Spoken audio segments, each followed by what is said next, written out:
Have you ever felt like something, or someone, was watching over you, guiding you, even when you couldn't see them? Imagine a force that has walked beside you your entire life, guiding you, protecting you, and warning you of danger. In ancient Igbo tradition, this force is called Chi, a divine spirit that acts as your spiritual double. It's believed that Chi shapes your destiny, guides your actions, and whispers warnings when your path is about to take a dangerous turn. But what happens when someone chooses to ignore these divine warnings? What happens when you defy the spirit that has always been by your side? In this captivating story, we follow Ikenna Okafor, a beloved palm wine tapper, whose skill and generosity made him a legend in his village. Yet, despite his fame and respect, Ikenna failed to listen to the warnings of his Chi. Through vivid dreams and subtle signs, his spirit tried to speak to him. Warnings of a tragic fate that would unfold if he didn't change his ways. But Ikenna, blinded by pride and tradition, refused to heed the call. What followed was a fate that would forever change the lives of those he loved. So, sit back, because this is Africa Unveiled.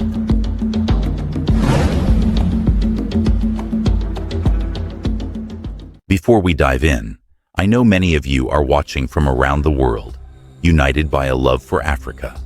Drop a comment and let me know where you're tuning in from. I'll be in the comments engaging with you. And if you're enjoying the content, a like and subscription would truly mean the world to me. All right, let's get back to the video. In Igbo culture, Chi is much more than just a concept. It is a powerful spiritual force that walks alongside every individual from birth to death.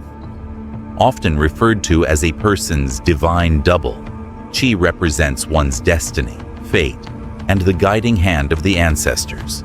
It is a protector, a teacher, and a constant companion. The Igbo believe that each person's Chi determines the course of their life, and through it, the spirit world communicates with the living. For Ikenna Okafor, this ancient truth was not just a belief, it was a way of life. In the heart of a peaceful Igbo village, nestled among rows of towering palm trees, lived Ikenna Okafor, the finest palm wine tapper in the land. His skill with the palm trees was legendary, passed down through generations of Okafors. His father, Okafor, had taught him the ways of tapping since childhood, and now, as an adult, Ikenna continued to serve the village with the same precision and care. Palm wine was more than just a drink. It was a connection to the ancestors, to the earth, and to the divine. It was a legacy, a sacred craft that connected Ikenna to the past, to his forefathers who had carved out a living from these trees. To the people of the village, Ikenna was more than a tapper. He was a pillar of tradition, a man whose hands had always brought forth the sweet nectar of the palm tree. Ikenna's pride in his work was evident. He served the community with a generous heart, often giving extra portions of wine to the elders and the less fortunate. His humble wife, Ikenna, stood by him, supporting his work and their 5 children, while his mother, Omalicha, often reminded him of the importance of their spiritual traditions. It was Omalicha who had first taught him about the Chi, the divine counterpart assigned to every person at birth, a spirit that walked with them through life, offering guidance and protection. But as the years passed, something changed. Ikenna's confidence grew into something more, something that bordered on arrogance. He began to feel that no force, not even his Chi, could stand in his way. He had mastered the palm trees after all. What could possibly go wrong? One night, as Ikenna lay in bed, he had a vivid dream. In this dream, he stood at the base of the tallest palm tree in the village, the one that his father had once climbed. But something was wrong. The trunk was slippery, and the wind howled around him, shaking the tree with unnatural force. In the dream, his chi appeared to him, a glowing, ethereal figure, both familiar and otherworldly. "Ikenna," the chi whispered, its voice soft yet urgent. "There is danger ahead. You must leave the palm trees behind. They will be your undoing." Ikenna awoke in a cold sweat, the words echoing in his mind. He shook his head, dismissing the dream as nothing more than a bad omen, a result of his stress from the day's work. He had always been told that the chi spoke in dreams, but that didn't mean he had to listen. He was strong, skilled, and had inherited this work from his father. Surely, no harm could come to him. The following morning, as he prepared for another day of tapping, Ikenna's mother, Omalicha, came to him with a concerned look on her face. She was an elder, wise in the ways of the spirit world, and she too had seen the warning in her own dreams. "Ikenna," she began, her voice trembling slightly, "I have seen the chi in my dreams too. It is warning us. You must stop. The palms no longer welcome you." Ikenna chuckled and patted her on the back. "Mother, you worry too much. The chi is always speaking to us in dreams. It is nothing more than a warning, nothing to be afraid of. I have climbed these trees my whole life. Nothing will happen to me." Inkechi, his wife, overheard their conversation and approached with a troubled look. "Ikenna, please," she said softly. "I too have seen the dreams. The chi is trying to protect you. This is no small thing. We are a family, and I cannot bear the thought of losing you." But Ikenna was resolute. "I am the best tapper in the village. My skills are unmatched. I have nothing to fear from dreams." His pride swelled, and he brushed aside the concerns of his mother and wife, dismissing them as needless worry. He continued his work, tapping the palm trees with renewed vigor, confident that nothing could touch him. Days passed, but the dreams continued. Each night they became darker, more insistent. In one dream, Ikenna saw himself falling from a great height, the sharp edges of the broken palm fronds tearing into him. The pain was excruciating, and the voice of his chi became more urgent. "Ikenna, listen to me. The fall is coming. Change your ways, or you will regret it." Still, Ikenna refused to listen. The trees were his life, his legacy. How could he abandon them now? How could he dishonor the ancestors who had passed this work down to him? But the signs were there, and they were growing stronger. The once strong Akpa, the harness he used to climb the palm trees, began to weaken. The ropes frayed, the knots loosened, but still, Ikenna ignored them, convinced that his skill and strength would see him through. One evening, after finishing a long day of tapping, Ikenna sat with his wife and children. The sun was setting, casting an amber glow over the village, but Ikenna couldn't shake the feeling that something was wrong. He dismissed the thought, shaking his head. He had a family to care for, a legacy to uphold. Nothing could stop him. But as he looked into the eyes of his wife, Nkechi, he saw the fear in her gaze. "Ikenna," she said quietly, "please listen. The chi is not just a dream. It is your protector. Don't ignore its warning." He smiled softly, but there was a sadness in his eyes. "I will not stop. Our tradition is sacred. I will not betray it. Not for anything." And so, he continued, unwavering in his belief that his tradition, his pride, was stronger than the warnings of his chi. One morning, as the sun began to rise over the lush hills of the village, Ikenna awoke from yet another disturbing dream. He sat up in bed, his mind racing. He looked over at his wife, Nkechi, who was still fast asleep beside him. A sense of unease lingered in his chest, but he shook it off. Today, he would climb again. He had promised Madame Adès, an elderly widow from the village, that he would help her harvest the palm nuts from the tallest tree in the village, the very tree he had climbed countless times before. His mind was set, but his heart, perhaps guided by his chi, was not at peace. As the sun rose higher, casting golden rays over the palm groves, Ikenna began his day as he always did, securing his akpa, the familiar harness that would protect him as he ascended the towering trees. The sky was clear, and the air was filled with the familiar hum of village life, the chatter of women pounding yam, the rhythmic sound of children playing, and the distant calls of birds overhead. Yet, despite the beauty of the morning, a heavy cloud seemed to hang over Ikenna.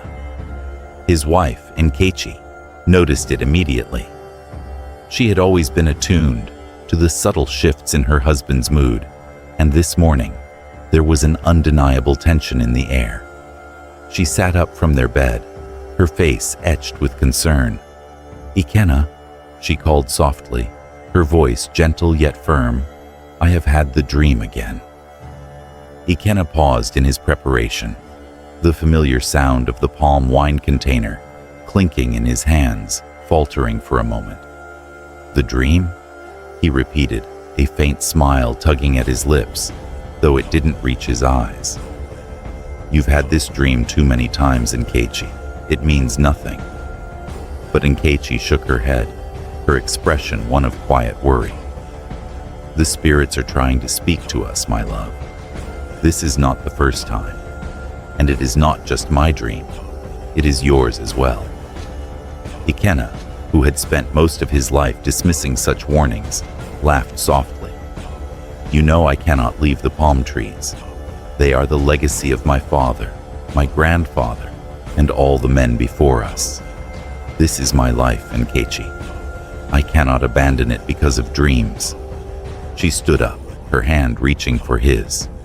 "But your life, my husband, is more important than any tradition. Your chi, the divine spirit walking beside you, it is warning you. Do you not hear it? The whispers in your dreams. You are climbing higher and higher, and yet each step is taking you closer to a fall that could end your life." Ikenna pulled his hand away, a shadow crossing his face. "I hear nothing," he said, his voice tinged with frustration. "These are just dreams, Nkechi. You worry too much." But as he spoke, deep in his soul, Ikenna could feel a gnawing discomfort. His chi, his divine double, was not only warning him in his dreams, but now in the waking world, through the tension in his wife's voice, the sorrow in his mother's eyes, and the whispers of the village elders who had known him since childhood. And so, despite the voices of love and warning, Ikenna continued on his path, preparing for the climb that would prove to be his last. As he made his way to Madame Adèse's home, the weight of the village's eyes upon him felt heavier than usual.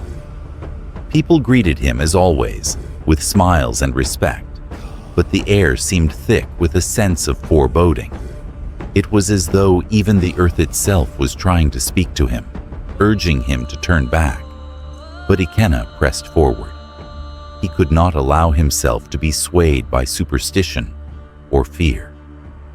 When he arrived at the palm tree, he greeted Madame Adès, who stood at the base of the tree, her wrinkled hands clasped tightly in front of her. She looked up at him, her eyes filled with concern, but she said nothing. She had seen Ikenna climb this tree many times before, but today there was a strange quiet in her gaze. "Be careful, my son," Madame Adès said, her voice soft but laced with an unspoken warning. "The winds are changing. Do not take the climb lightly." Ikenna nodded, though he did not share her unease. "It's just a tree, Adès. Nothing I haven't done before." And with that, he strapped the akpa around his waist, his hands gripping the familiar ropes as he began to ascend the mighty palm tree. Higher and higher he went, each step bringing him closer to the treetops, where the air grew cooler and the ground seemed a distant memory. Yet, as he climbed, his thoughts were haunted by the visions of his chief, the dream of falling. The wind began to pick up, rustling the leaves, and Ikenna felt a sudden shift in the air.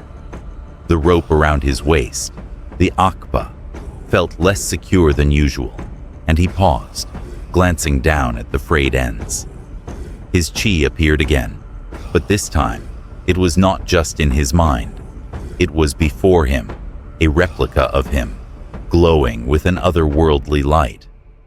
"Ikenna," the chi cried, its voice full of desperation.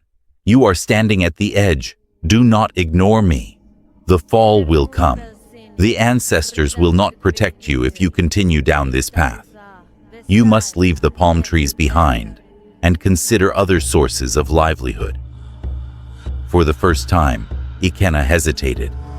The voice of his chi, full of pain and fear, rang in his ears. He looked down, seeing the ground so far below him, and for a brief moment, doubt crept into his heart. But then, as quickly as it had appeared, the vision of his chi vanished. The pull of tradition, of family, of his father's legacy, was too strong. Ikenna clenched his fists, took a deep breath, and continued his work, dismissing the warning with a determined shake of his head. "I am not a child," he muttered to himself, willing his mind to steady. "This is nothing." But as he reached the top of the tree, where the palm nuts waited to be harvested, the vision returned. It was not the calm, glowing figure of his chi this time, but a dark, unsettling presence, a figure cloaked in shadow, whose voice echoed through his mind like a storm. The words were clear, and yet they seemed distant, almost like a memory. "Ikenna, you cannot escape fate." The world seemed to tilt as a terrible sound broke through the air, the snapping of rope. The akpa, weakened by years of wear, had broken. In that instant, time seemed to stretch, the wind howling as Ikenna lost his grip. He flailed, his body twisting in the air as he plummeted toward the earth below. The earth rushed up to meet Ikenna with terrifying speed. For a fleeting moment, time seemed to stand still. His body suspended in the air, his mind overwhelmed by the realization that everything he had ignored, every warning he had dismissed, was now coming to pass. The wind howled around him, mocking his defiance. There was no escape. Then, the impact. A sickening crack echoed through the air as Ikenna's body collided with the ground, and the world seemed to crumble beneath him. The palm tree that had been his companion for so many years now seemed like a distant memory, a reminder of his pride, his stubbornness, and his inability to listen to the chi that had walked beside him all his life. The village fell silent. Madame Adès, standing at the base of the tree, gasped and rushed forward, but it was too late. The damage had been done. Ikenna lay motionless on the ground, his life extinguished in an instant. Within moments, the news spread through the village like wildfire. People ran to the site of the accident, their faces a mix of shock, disbelief, and sorrow. The elders gathered in hushed circles, muttering in reverence and sadness, for they knew this was no ordinary death. This was the result of a soul's refusal to heed the divine warnings of the chi, and the village, too, would now feel the weight of that loss. Nkechi arrived at the scene, her face pale and her eyes wide with fear. She pushed her way through the gathering crowd, her heart pounding in her chest. When she saw her husband, lifeless on the ground, her breath caught in her throat. "Ikenna," she whispered, falling to her knees beside him. "No, this cannot be. This cannot be true." She reached out to touch his face, her fingers trembling as she felt the coldness of his skin. Her mind reeled, her heart shattered by the weight of the realization. Her worst fears had come to pass, and the love of her life was gone. Beside her, Omalicha, Ikenna's mother, stood in stunned silence. She had warned him, pleaded with him, but he had not listened. She had dreamed of his fall, of this moment. But like the others, she had hoped she was wrong. Now, there were no more words, only grief. The villagers too mourned, but their mourning was not just for the man they had lost. It was for the lessons that would now have to be learned, the painful, irreversible consequences of ignoring the voice of the chi. The elders gathered in a circle around the body, their voices low and reverent. One elder, Eze Nwachukwu, spoke with the wisdom of years that had seen many things. "This is the price," he said, his voice carrying through the crowd. "This is the price of ignoring the guidance of the chi. The chi is not a mere shadow beside us. It is our divine protector, our guide to balance, to life and death. When we refuse to listen to it, when we disregard its warnings, we invite tragedy. The spirits have spoken, and now we must learn from this loss." Nkechi, her eyes red with tears, looked up at the elder. "What do we do now?" she asked, her voice barely more than a whisper. "My husband is gone. My children have lost their father. How do we go on without him?" Elder Nwachukwu placed a hand on her shoulder, his face somber. "You must teach your children, Nkechi. Teach them to honor their chi, to listen when it speaks. They will carry the legacy of their father, but they must also understand the importance of balance, of not allowing pride to blind them to the wisdom of the spirits." The crowd began to disperse, but the weight of the tragedy hung heavy in the air. Ikenna's death was not just a personal loss. It was a reminder of the fragile nature of life, of the delicate dance between fate and free will.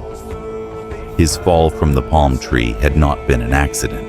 It had been the consequence of ignoring the warnings of the chi, the divine counterpart that had walked beside him every step of his life. As the sun set over the village, casting long shadows over the earth, Nkechi stayed by her husband's side. She wept silently, her heart aching with the pain of loss. But beneath that sorrow, there was a quiet understanding. Ikenna had ignored the call of his chi, but she would not make the same mistake. She would listen. She would honor the spirits. The night was filled with the sounds of mourning, but it was also filled with a sense of resolve. The village had lost a son, a husband, a father, but in his death, they had gained a powerful lesson.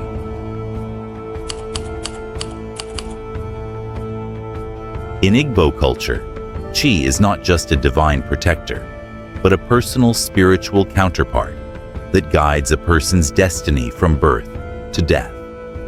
It is a force that shapes one's life, guarding them against harm and whispering wisdom when needed.